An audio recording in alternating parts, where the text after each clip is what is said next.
আমি হচ্ছে যে থিমে একটা করতেছি, এটা হচ্ছে স্বৈরাচারের পতন হলো, গণতন্ত্র মুক্তি পেল। মানে আমরা এতদিন হচ্ছে স্বৈরাচারের শাসকের মানে ইয়াতে চলতেছিলাম, আমরা বিভিন্ন ধরনের অরাজকতার সৃষ্টি হচ্ছিল, আমরা আমাদের সমাজ ব্যবস্থা একটা ভুল পথে যাচ্ছিল। তো এখন আমরা সেটা থেকে মুক্তি পাইছি, স্বৈরাচারের পতন হয়েছে আর গণতন্ত্র মুক্তি পাইছে, এটাই।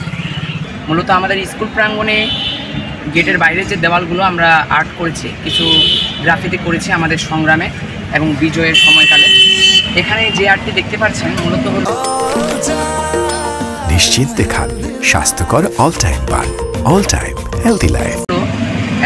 এই আর্টটিতে প্রকাশ করা হচ্ছে যে হলো আমাদের একাগ্রতা, তারপর হলো আমাদের হলো ঐক্যবদ্ধ হয়ে যে আমরা সংগ্রাম করেছি, আমাদের রক্তাক্ত আকাশ এবং আমাদের রাতের অন্ধকার, এবং পিতার বলে হলো পুত্রের লাশ, তার যে হতাশামূলক যে চেহারা, এই চেহারাকে আমি আমার আর্টে ফুটিয়ে তুলেছি। তারপর যে হলো আমাদের যে হলো যেন এই স্মৃতিগুলোকে যেন আমরা না ভুলি। মূলত আমরা যে লড়াই করে আমরা যে স্বাধীনতা অর্জন করেছি, আমাদের যে ভাইরা যে প্রাণ দিয়েছে তাদের, সেই স্মৃতিকে আমরা অব্যাহত রাখতে আমরা আসলে এই ধরনের কাজগুলো করেছি, যেগুলো হলো মূলত ভবিষ্যতের জন্য থেকে যাবে, যেন আমাদের যে ছোট প্রজন্মরা আছে তারা যেন দেখে যেন কিছু শিখতে পারে, বুঝতে পারে। এই চিত্রটা থেকে আমরা বুঝতে চাচ্ছি যে মানুষ যেন নিজে খেটে বড় হয়, অন্যের উপর যেন নির্ভরশীল না হয়। অন্যের উপর নির্ভরশীল হলে দেখা যাবে যে হচ্ছে সে বারবার ক্ষমতা খাটানোর চেষ্টা করবে, কিন্তু যখন নিজের উপর নির্ভরশীল হয়ে কোনো কাজ করবে তখন সে নিজে স্বয়ংসম্পূর্ণ হবে।